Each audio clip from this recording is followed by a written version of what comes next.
السلام علیکم ناظرین۔ پچھلی ویڈیو میں ہم نے حضرت ابراہیم علیہ السلام کی زندگی کے ابتدائی حالات کے بارے میں جانا تھا۔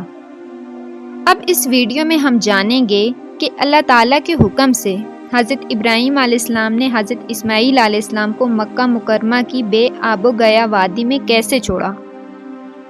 اس کے ساتھ ہم حضرت ابراہیم علیہ السلام اور حضرت اسماعیل علیہ السلام کے عظیم جذبہ ایمانی، حضرت اسماعیل علیہ السلام کی قربانی، بیت اللہ کی تعمیر اور حضرت اسحاق علیہ السلام کی ولادت کا ایمان افروز واقعہ بھی جانیں گے۔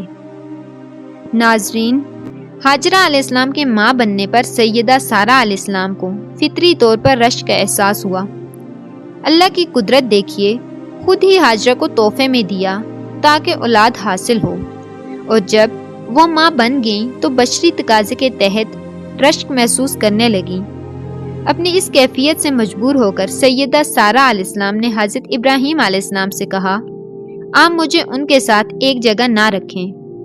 مورخین اور سیرت نگار لکھتے ہیں کہ حضرت ہاجرہ علیہ السلام ایک لمبا کپڑا لٹکا کر پہنا کرتی تھیں تاکہ ان کے قدموں کے نشانات مٹ جائیں اور حضرت سارہ علیہ السلام کو نظر نہ آئیں، کیونکہ حضرت سارہ علیہ السلام غیرت کی شدت کو پہنچ چکی تھیں۔ حضرت ابراہیم علیہ السلام نے جب حضرت سارہ علیہ السلام کے اندر یہ آثار دیکھے تو حضرت ہاجرہ علیہ السلام کو ان کی نگاہوں سے دور کر دیا۔ ادھر اللہ کو حکم بھی نازل ہو گیا کہ اپنی بیوی ہاجرہ اور دودھ پیتے بچے اسماعیل کو ساتھ لیں اور مکہ کی طرف رخ کریں۔ سیدنا ابراہیم علیہ السلام مکہ کی طرف روانہ ہوئے اور وہاں پہنچ گئے۔ یہ جگہ اس وقت بالکل ویران اور بے آب و گیا تھی، نہ کوئی انسان تھا، نہ پانی، نہ سبزہ۔ اگر کچھ نظر آتا تھا تو بس پہاڑوں کے درمیان ایک بے آب و گیا میدان تھا۔ یہی وہ تاریخی وادی تھی جہاں حضرت ابراہیم علیہ السلام اپنی زوجہ اور اپنے لخت جگر کو چھوڑ کر واپس پلٹنے لگے۔ سیدہ ہاجرہ علیہ السلام کو بہت حیرت ہوئی۔ انہیں یہ امید نہیں تھی کہ ان کے شوہر انہیں ایک ایسی ویران جگہ تنہا چھوڑ کر چلے جائیں گے جہاں بچے کی ذمہ داری بھی ان پر ہوگی۔ چنانچہ انہوں نے ابراہیم علیہ السلام کو آواز دی، لیکن انہوں نے مڑ کر بھی نہ دیکھا۔ اب وہ ان کے پیچھے آئیں اور قریب پہنچ کر بولیں، ابراہیم، ہمیں کہاں چھوڑے جا رہے ہیں؟ یہاں نہ پانی ہے، نہ خوراک، نہ کوئی انسان۔ ابراہیم علیہ السلام نے پھر بھی کوئی جواب نہ دیا، کوئی پریشانی ظاہر نہ کی اور چلتے رہے۔ سیدہ ہاجرہ علیہ السلام بھی ان کے پیچھے چلتی رہیں اور پوچھتی رہیں کہ ہمیں کس کے حوالے کر کے جا رہے ہیں، لیکن انہوں نے کوئی توجہ نہ دی۔ آخر سیدہ ہاجرہ علیہ السلام نے کہا، کیا آپ کو اللہ نے اس بات کو حکم دیا ہے؟ اب آپ نے جواب میں فرمایا، ہاں۔ تب سیدہ ہاجرہ علیہ السلام ایمان بھرے لہجے میں بولیں، اگر یہ بات ہے تو اللہ تعالیٰ ہرگز ہمیں ضائع نہیں ہونے دے گا۔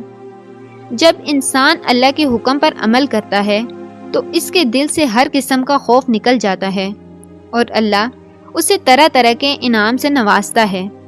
چنانچہ جیسے ہی حضرت ہاجرہ علیہ السلام کو معلوم ہوا کہ یہ اللہ کا حکم ہے، وہ فوراً اپنے شیرخوار بچے کی طرف پلٹ گئیں۔ خوراک اور پانی چند دن میں ختم ہو گئے۔ پانی کا ایک قطرہ پاس نہ رہا۔ پانی کی تلاش شروع ہوئی، لیکن بچے کے لیے پانی نہ ملا۔ خوراک نہ ملنے کی وجہ سے ماں کا دودھ بھی خشک ہو گیا تھا اور ماں اپنے بچے کو بھوک سے بلکتا نہیں دیکھ سکتی۔ انہوں نے بچے کو نیچے لٹایا اور تیزی سے قریبی پہاڑی صفا کی طرف لپکیں۔ اوپر چڑھ کر ادھر ادھر نظر دوڑائی کہ شاید کہیں پانی یا کوئی انسان نظر آ جائے۔ جب کچھ نظر نہ آیا تو نیچے اتریں اور بچے کی طرف دیکھتی ہوئی دوسری پہاڑی مروہ کی طرف بڑھیں۔ جب وہ وادی کے نچلے حصے میں پہنچی تو بچہ نظروں سے اوجھل ہو گیا۔ اس پر وہ اور بے چین ہوئیں اور دوڑ کر مروہ پہاڑی پر چڑھ گئیں۔ وہاں بھی چاروں طرف دیکھا، لیکن کچھ نظر نہ آیا۔ خیال آیا کہ پھر کوشش کرنی چاہیے۔ اسی خیال سے مروہ سے اتریں اور صفا کی طرف دوڑیں۔ ایک کمزور عورت بھوک پیاس سے نڈھال اپنے بچے کے لیے اس جدوجہد میں مصروف، انہوں نے صفا اور مروہ پہاڑیوں کے درمیان 7 چکر لگائے۔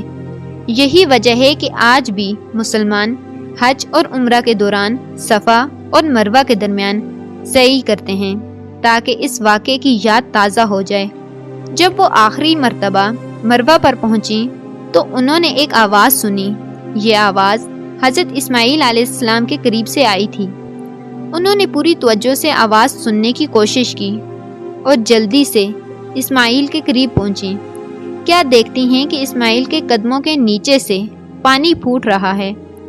اللہ تعالیٰ نے حضرت جبرائیل علیہ السلام کو اس صابرہ خاتون کی مدد کے لیے بھیجا۔ انہوں نے اپنے پر سے زمین پر مارا تو اسماعیل کے قدموں کے پاس سے ایک عظیم چشمہ جاری ہو گیا۔ یہی آب زمزم کا واقعہ تھا۔ حضرت ہاجرہ علیہ السلام حیرت اور خوشی سے پانی کو دیکھ رہی تھیں۔ انہوں نے دیکھا کہ پانی پھوٹ پھوٹ کر چاروں طرف بہہ رہا ہے۔ چونکہ زمین ہموار تھی اس لیے انہوں نے پانی کے گرد مٹی اور پتھروں کی باڑ بنانا شروع کی تاکہ پانی بہہ نہ جائے، اور زبان سے کہا زمزم، یعنی رک جا رک جا۔ نبی علیہ السلام کا فرمان ہے، اللہ اسماعیل کی والدہ پر رحم فرمائے، اگر وہ جلد بازی نہ کرتی تو زمزم ایک بہتا ہوا چشمہ بن جاتا، لیکن انہیں اس وقت پانی کی شدید ضرورت تھی، اس لیے انہوں نے پانی کو رو کر جمع کر لیا۔ انہوں نے اسماعیل کو پانی پلایا اور خود بھی خوب پیا۔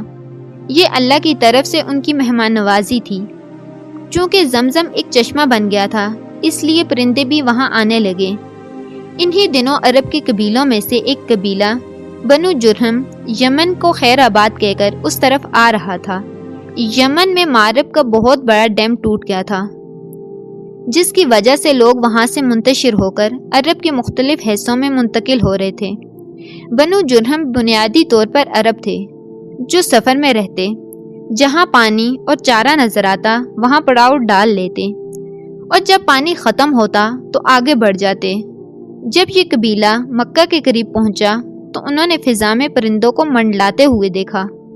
کہنے لگے کہ ان پرندوں کی موجودگی کا مطلب ہے کہ وہاں ضرور پانی ہے۔ انہوں نے اپنے کچھ آدمی بھیجے، وہ جلدی سے چشمے تک پہنچے تو وہاں ایک عورت اور اس بچے کو پایا۔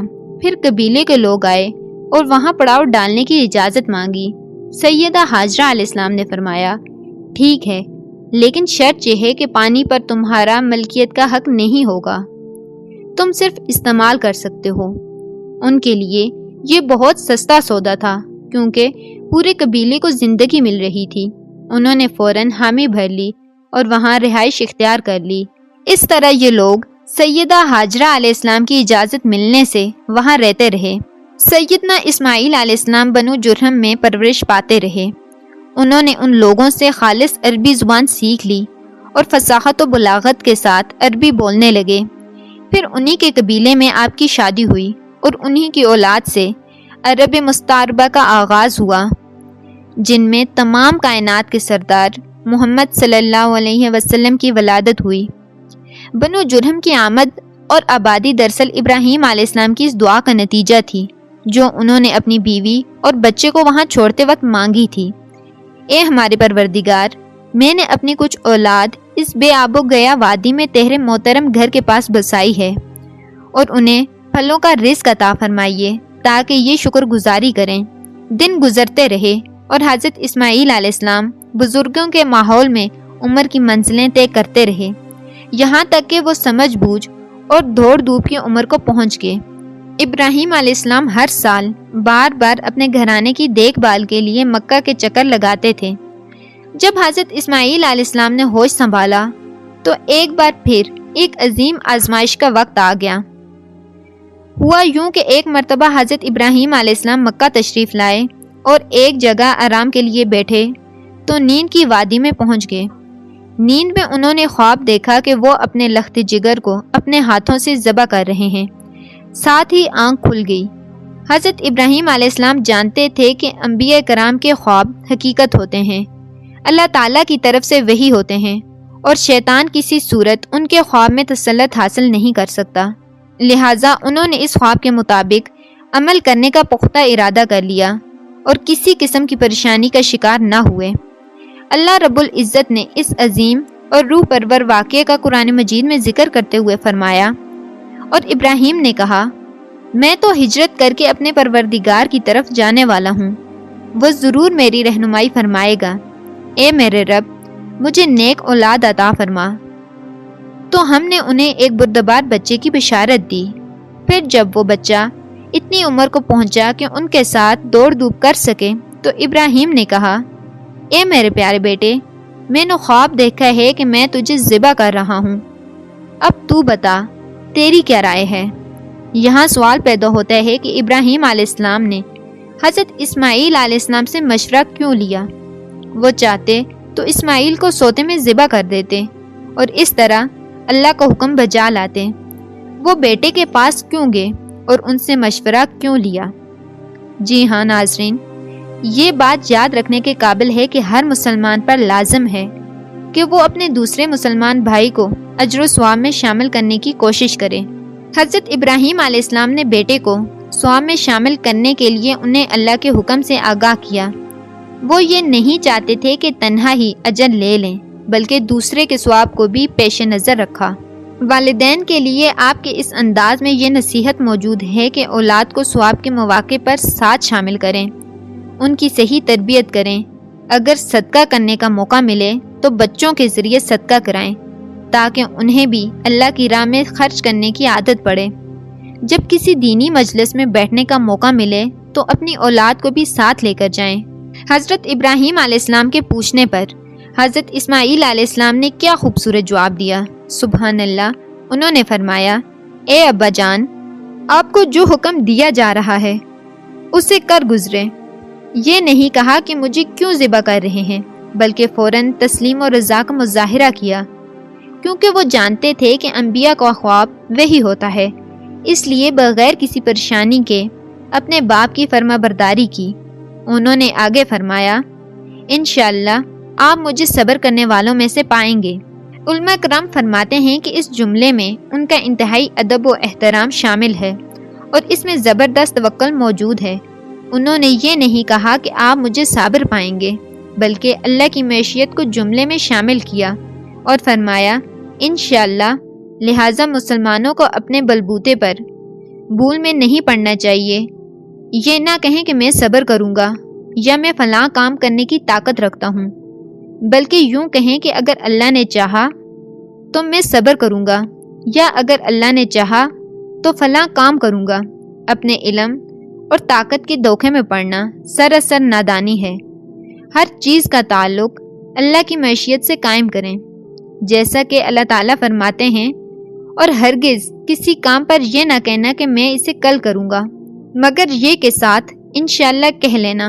بہرحال باپ اور بیٹا دونوں ہی مصمم ارادے کے ساتھ اللہ کا حکم پورا کرنے کے لیے پیش ہو گئے۔ حضرت اسماعیل علیہ السلام نے اپنے والد محترم سیدنا ابراہیم علیہ السلام سے کہا، جب آپ مجھے ذبح کرنے لگیں تو میری پیشانی کو زمین پر رکھ دیجیے گا تاکہ آپ کو میرا چہرہ نظر نہ آئے اور کہیں آپ کا ہاتھ رک نہ جائے۔ اب حضرت ابراہیم علیہ السلام نے بیٹے کو پیشانی کے بل زمین پر لیٹا دیا، جیسا کہ اللہ تعالیٰ نے فرمایا۔ پھر جب دونوں نے حکم مان لیا اور ابراہیم نے اسی پیشانی کا بل لیٹا دیا، اب انہوں نے چھری پکڑی اور گردن پر چلا دی، لیکن چھری نے گردن نہ کاٹی، بلکہ اسی طرح جیسے آگ نے حضرت ابراہیم علیہ السلام کو نہیں جلایا تھا، کیونکہ چھری میں کاٹنے کی طاقت اور آگ میں جلانے کی صلاحیت اللہ کے حکم کے بغیر نہیں آ سکتی۔ اللہ نے دونوں سے یہ طاقت سلب کر لی تھی۔ اب ابراہیم علیہ السلام زور لگا رہے ہیں اور ادھر حضرت اسماعیل علیہ السلام کہہ رہے ہیں، ابا جان جلدی کیجئے، چھری چلائیے۔ اللہ تعالیٰ نے اس واقعے کا ذکر یوں فرمایا، پھر جب دونوں نے حکم مان لیا اور ابراہیم نے اسے پیشانی کے بل لیٹا دیا تو ہم نے اسے پکارا کہ اے ابراہیم، تو نے خواب سچ کر دکھایا۔ یہاں اسلام سے مراد کامل اسلام اور کامل تسلیم و رضا ہے، کیونکہ حقیقی اسلام وہی ہوتا ہے جس میں بغیر کسی تردد اور تاخیر کے اللہ کے امر و نہی کو تسلیم کیا جائے۔ چھری چلتی رہی لیکن کٹ کچھ نہ سکا، کیونکہ امتحان اور آزمائش کی تکمیل ہو چکی تھی۔ یہ بات ثابت ہو چکی تھی کہ اللہ تعالیٰ کو حکم نافذ کرنے میں دونوں پوری طرح تیار ہیں۔ اللہ تعالیٰ بھی اسی فرما برداری کا صلہ عطا فرماتے ہیں۔ چنانچہ آواز آئی اور ہم نے اسے پکارا، اے ابراہیم، تو نے خواب سچ کر دکھایا۔ ہم نیکوکاروں کو ایسا ہی صلہ دیا کرتے ہیں۔ یقیناً یہ ایک کھلی آزمائش تھی۔ یہ تاریخ کا عظیم ترین امتحان اور کڑی آزمائش تھی جو دنیا کو آج بھی حیرت میں ڈال دیتی ہے۔ کون ہے جو اپنے بیٹے کو ذبح کرنے پر تیار ہو جائے، خاص طور پر اس حالت میں جب اولاد بھی اکلوتی ہو، جب 86 سال کی عمر کے بعد آنگن میں بہار بن کر آئی ہو۔ پھر اس کی قربانی کا بھی صریح حکم نہیں دیا گیا تھا، بلکہ اشارتاً خواب میں رہنمائی کی گئی تھی۔ آپ کہہ سکتے تھے کہ یہ بڑا مشکل کام ہے۔ آپ نے بغیر کسی تردد کے سر تسلیم خم کر دیا اور اس عظیم امتحان میں کامیاب ہوئے۔ اللہ تعالیٰ فرماتے ہیں، اور ابراہیم وہ ہیں جنہوں نے وفاداری کی۔ اس آیت میں یہ نہیں بتایا گیا کہ کس چیز میں وفاداری کی، کیونکہ وہ تو ہر معاملے میں مکمل طور پر وفاداری کا مظاہرہ کر چکے تھے۔ آگ میں ڈالے جانے کا معاملہ ہو، بیوی اور بچے کو بے آب و گیا میدان میں چھوڑے جانے کا معاملہ ہو، پھر ذبح کا امتحان ہو یا تعمیر بیت اللہ کی مشقت، غرض ہر معاملے میں وہ وفادار تھے، حتیٰ کہ اپنا مال اللہ کے راستے میں خرچ کرنے میں اس قدر وفادار تھے کہ ابو زیفان کے لقب سے مشہور ہو گئے۔ ان کا معمول تھا کہ کسی مہمان کو دسترخوان پر اپنے ساتھ بٹھائے بغیر ایک لقمہ نہیں کھاتے تھے۔ گھر سے باہر نکل کر مہمان تلاش کرتے، پھر اس کے ساتھ مل کر کھانا کھاتے۔ مہمان نہ ملتا تو سخت غمگین ہو جاتے۔ اس طرح انہوں نے اللہ کے ہر حکم کی پاسداری کی۔ اس عظیم امتحان کا اللہ نے انہیں کیا صلہ دیا؟ اللہ تعالیٰ فرماتے ہیں، اور ہم نے ایک عظیم ذبیحہ ان کا فدیہ بنا دیا۔ چھری چلنے کے بعد حضرت ابراہیم علیہ السلام نے ایک آواز سنی۔ آواز پیچھے سے آئی تھی۔ انہوں نے مڑ کر دیکھا تو جبرائیل علیہ السلام نظر آئے۔ وہ آسمان سے ایک مینڈا لے کر آئے تھے۔ وہ دنیا کے مینڈوں میں سے نہیں بلکہ جنت کا مینڈا تھا۔ سیدنا عبداللہ بن عباس رضی اللہ تعالی عنہ سے روایت ہے کہ وہ مینڈا جنت میں 40 سال تک چرتا رہا تھا۔ سفید رنگ، کشادہ آنکھوں، خوبصورت سینگوں والا نہایت حسین و جمیل مینڈا تھا۔ بہرحال یہ حضرت ابراہیم علیہ السلام کی وفاداری کا بدلہ تھا جو حضرت اسماعیل علیہ السلام کے فدیے میں دیا گیا، اور پوری امت مسلمہ کے لیے حکم ہو گیا کہ اللہ کی رضا کے لیے قربانی اور ہدیہ پیش کرتے رہیں۔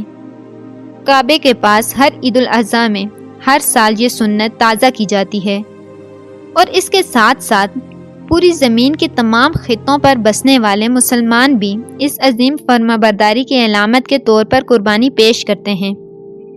مینڈے کے فدیے کا مطلب یہ ہے کہ ہم سنت ابراہیمی پر گامزن ہو جائیں۔ یہ مینڈا ہمیں اللہ کے لیے قربانی کا سبق دیتا ہے۔ ہمیں چاہیے کہ سنت ابراہیمی کی اقتداء کرتے ہوئے ہم اپنی جانوں، اپنی اولاد اور اپنے مالوں کو اللہ کی راہ میں قربان کرنے کے لیے تیار رہیں۔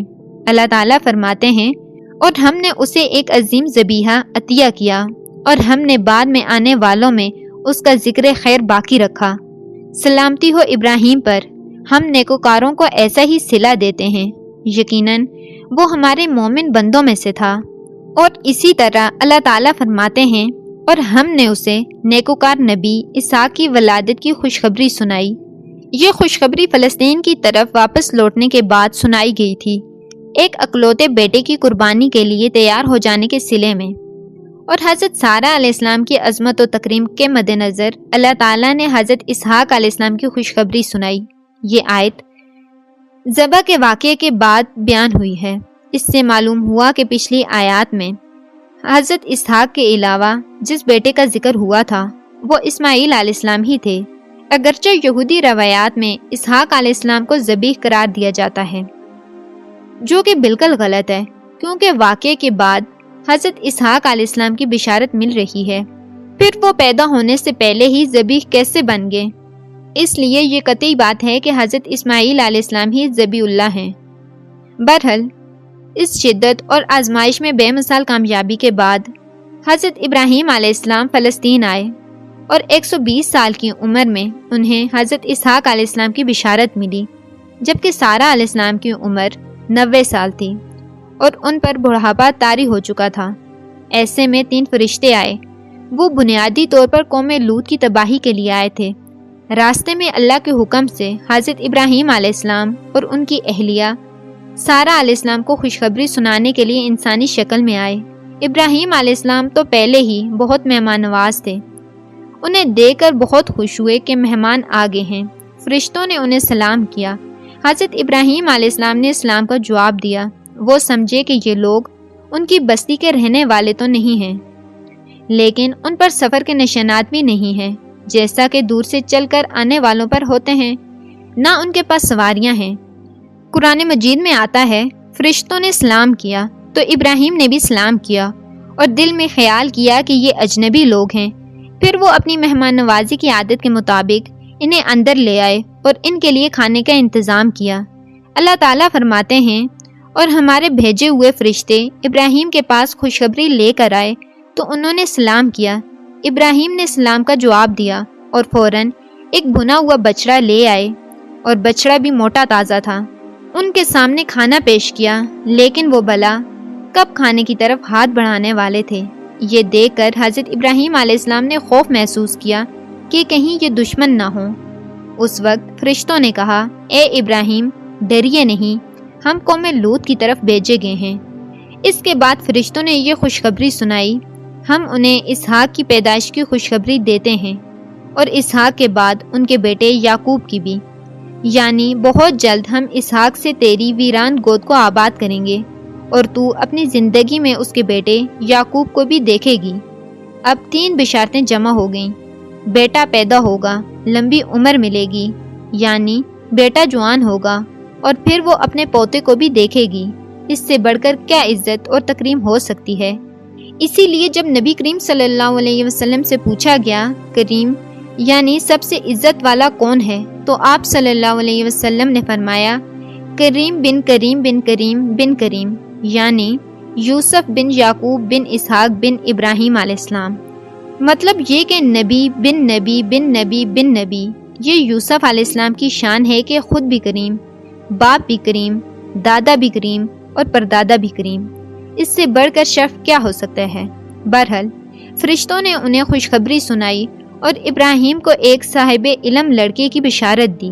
خوشخبری سن کر سیدہ سارہ علیہ السلام حیران ہو گئیں اور مارے حیرت کے ان کے منہ سے ہلکی سی چیخ نکل گئی، اور انہوں نے اپنے رخسار پر ہاتھ مارا جیسا کہ عورتوں کی عادت ہوتی ہے۔ کہنے لگیں، ہائے افسوس، کیا میں بچہ جنوں گی؟ حالانکہ میں بوڑھی ہوں اور میرے شوہر بھی بوڑھے ہیں، یہ تو بڑی حیرت کی بات ہے۔ دوسری جگہ اللہ تعالیٰ نے ان کا قول یوں بیان فرمایا، وہ کہنے لگیں، میں بوڑھی اور بانجھ ہوں، بھلا میں بچے کو کیسے جنم دوں گی؟ اس پر فرشتوں نے کہا، کیا تو اللہ کے حکم پر تعجب کرتی ہے؟ اے گھر والو، تم پر اللہ کی رحمت اور برکتیں ہیں، بے شک وہ بڑی تعریف والا اور بزرگی والا ہے۔ دوسری آیت میں ہے، انہوں نے کہا، تیرے رب نے اسی طرح فیصلہ کیا ہے، اور وہی حکمت والا اور علم والا ہے۔ یہ تھی اسحاق علیہ السلام کی ولادت کی خوشخبری۔ سیدنا ابراہیم علیہ السلام مکہ میں سیدنا اسماعیل علیہ السلام سے ملنے کے لیے آتے رہتے تھے۔ ایک روز آئے تو ان سے کہا، اے میرے بیٹے، اللہ تعالیٰ نے مجھے حکم دیا ہے کہ اس مقام پر اللہ کا گھر تعمیر کروں۔ اسماعیل علیہ السلام نے فوراً کہا، میں حاضر ہوں۔ اس طرح انہوں نے کھدائی شروع کی، جس کے دوران انہیں شیس علیہ السلام کی تعمیر کے آثار نظر آئے اور انہوں نے اس پر تعمیر شروع کر دی۔ ایک روایت میں یہ بھی ہے کہ انہوں نے فرشتوں والی بنیادوں کے آثار بھی دیکھے تھے۔ نبی کریم صلی اللہ علیہ وسلم کی جوانی کے دنوں میں جب قریش مکہ نے کعبے کی تعمیر نو کی تو انہوں نے اس کی بنیادوں کو گہرا کرنا چاہا۔ وہ کھدائی کرتے ہوئے ان سبز پتھروں تک پہنچ گئے جو اونٹ کے سنام یعنی کوہان کی طرح ایک دوسرے سے جڑے ہوئے تھے۔ جب انہوں نے ان پتھروں کو ہلانا چاہا اور ایک شخص نے کلہاڑی کے ذریعے ایک پتھر کو اکھاڑنا چاہا تو اس کے نیچے سے ایسا ہولناک زلزلہ اور چمک پیدا ہوئی کہ مکہ کانپ اٹھا۔ پھر وہ پتھر خود بخود نیچے جا گرا اور اپنی جگہ پر جم گیا۔ اس کے بعد لوگوں نے ان بنیادوں کو ہاتھ نہیں لگایا اور انہی پر تعمیر شروع کر دی۔ قرآن مجید میں تعمیر کعبہ اور بیت اللہ کا تذکرہ اس طرح ہے، اور یاد کرو جب ہم نے بیت اللہ کے مقام پر ابراہیم کو جگہ دی اور فرمایا کہ میرے ساتھ کسی کو شریک نہ کرنا، اور میرے گھر کو طواف کرنے والوں، قیام کرنے والوں اور رکوع اور سجدہ کرنے والوں کے لیے پاک رکھنا۔ اور فرمایا بے شک لوگوں کے لیے جو پہلا گھر قائم کیا گیا وہ وہی ہے جو مکہ میں ہے، جو برکت والا اور جہان والوں کے لیے ہدایت کا ذریعہ ہے۔ اس میں کھلی نشانیاں ہیں جیسے مقام ابراہیم، اور جو اس میں داخل ہو گیا وہ امن میں آ گیا۔ اور یاد کرو اس وقت کو جب ابراہیم کو اس کے پروردگار نے چند باتوں کے ذریعے آزمایا اور انہوں نے انہیں پورا کر دکھایا تو اللہ تعالیٰ نے فرمایا میں آپ کو تمام لوگوں کا امام بنانے والا ہوں۔ ابراہیم نے کہا میری اولاد میں سے بھی۔ اللہ تعالیٰ نے فرمایا میرا عہد امامت ظالموں کو نہیں پہنچتا۔ اور یاد کرو جب ہم نے بیت اللہ کو لوگوں کے لیے ثواب اور امن کی جگہ بنایا اور حکم دیا کہ مقام ابراہیم کو نماز کی جگہ بنا لو، اور ہم نے ابراہیم اور اسماعیل کو ہدایت کی کہ میرے گھر کو طواف، اعتکاف اور رکوع و سجدہ کرنے والوں کے لیے پاک رکھو۔ اور وہ وقت بھی یاد کرو جب ابراہیم نے دعا کی اے پروردگار اس شہر کو امن والا بنا دے اور اس کے رہنے والوں کو پھلوں کا رزق عطا فرما۔ جو ان میں سے اللہ اور آخرت کے دن پر ایمان لائیں، اللہ تعالیٰ نے فرمایا اور جو کافر ہوگا میں اسے بھی تھوڑا فائدہ دوں گا، پھر اسے آگ کے عذاب کی طرف مجبور کر دوں گا اور وہ پہنچنے کی بری جگہ ہے۔ اور وہ وقت یاد کرو جب ابراہیم اور اسماعیل بیت اللہ کی بنیادیں بلند کر رہے تھے اور دعا مانگ رہے تھے اے ہمارے رب ہماری اس خدمت کو قبول فرما، تو ہی سننے والا اور جاننے والا ہے، اور اے ہمارے رب ہم دونوں کو اپنا فرما بردار بنا اور ہماری اولاد میں سے بھی ایک فرما بردار امت پیدا کر، اور ہمیں عبادات کے طریقے سکھا اور ہماری توبہ قبول فرما، بے شک تو توبہ قبول کرنے والا اور رحم فرمانے والا ہے۔ اے ہمارے رب ان میں سے ایک رسول بھیج جو ان پر تیری آیات کی تلاوت کرے، انہیں کتاب و حکمت سکھائے اور ان کا تزکیہ کرے، یقیناً تو غالب اور حکمت والا ہے۔ تعمیر کے دوران جب حضرت ابراہیم علیہ السلام اس مقام تک پہنچے جہاں آج حجرہ اسود ہے تو اللہ تعالیٰ نے جنت سے ایک سفید پتھر بھیجا۔ حدیث میں ہے کہ یہ پتھر دودھ سے بھی زیادہ سفید تھا، لیکن انسانوں کے گناہوں نے اسے سیاہ کر دیا۔ جب دیواریں انسانی قد کے برابر ہو گئیں تو اسماعیل علیہ السلام ایک پتھر لے کر آئے تاکہ ابراہیم علیہ السلام اس پر کھڑے ہو کر بچھائی کر سکیں۔ حضرت ابراہیم علیہ السلام اس پتھر پر کھڑے ہوئے، وہ ننگے پاؤں تھے۔ اللہ کی قدرت سے وہ پتھر موم کی طرح نرم ہو گیا اور ان کے پاؤں اس کے اندر دھنس گئے۔ پتھر پر ان کے پیروں کے نشانات آ گئے۔ اسی پتھر کو آج مقام ابراہیم کہا جاتا ہے۔ پہلے یہ پتھر بیت اللہ کی دیوار کے ساتھ رکھا ہوا تھا، لیکن لوگ طواف کے دوران ابراہیم علیہ السلام کے پیروں کے نشانات دیکھنے کے لیے وہاں ہجوم کر لیتے، جس سے طواف کرنے والوں کو دقت ہوتی۔ سیدنا عمر فاروق رضی اللہ تعالیٰ عنہ نے صحابہ کرام کے مشورے سے اس پتھر کو دیوار سے تھوڑا ہٹا کر پیچھے کر دیا تاکہ طواف کرنے والوں کو رکاوٹ نہ ہو۔ یہ مقام بہت مقدس ہے۔ اللہ تعالیٰ نے فرمایا مقام ابراہیم کو نماز کی جگہ بنا لو۔ طواف کے بعد اگر مقام ابراہیم کے پیچھے جگہ مل جائے تو وہاں 2 رکعت واجب الطواف ادا کرنی چاہیے، اور اگر وہاں جگہ نہ ملے تو پورے مسجد حرام میں کہیں بھی پڑھ سکتے ہیں۔ اس طرح خانہ کعبہ تعمیر ہوا۔ تب حکم ہوا اور لوگوں میں حج کا اعلان کر دو، وہ تمہارے پاس پیادہ بھی آئیں گے اور ہر دور دراز راستے سے سفر کرنے والی اونٹنیوں پر بھی آئیں گے۔ ابراہیم علیہ السلام نے عرض کی اے اللہ میری آواز اتنی دور تک کیسے پہنچے گی؟ اللہ نے فرمایا آواز لگانا تمہارا کام ہے اور اسے پہنچانا ہمارا کام ہے۔ آپ کوہ ابو قبیس یا عرفات کے ایک پہاڑ پر چڑھے اور آواز لگائی لوگو تم پر حج فرض کر دیا گیا ہے، اپنے رب کے گھر کا حج کرو۔ اللہ تعالیٰ نے معجزانہ طور پر یہ آواز تمام انسانوں کی ارواح تک پہنچا دی جو عالم ارواح میں تھیں یا باپوں کی سلب میں تھیں۔ انہوں نے اس وقت لبیک کہا، انہیں حج کی توفیق ملتی ہے۔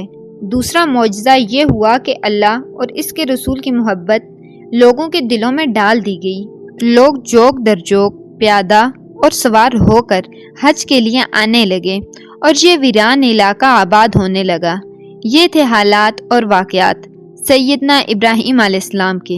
آپ نے 175 سال کی عمر میں وفات پائی۔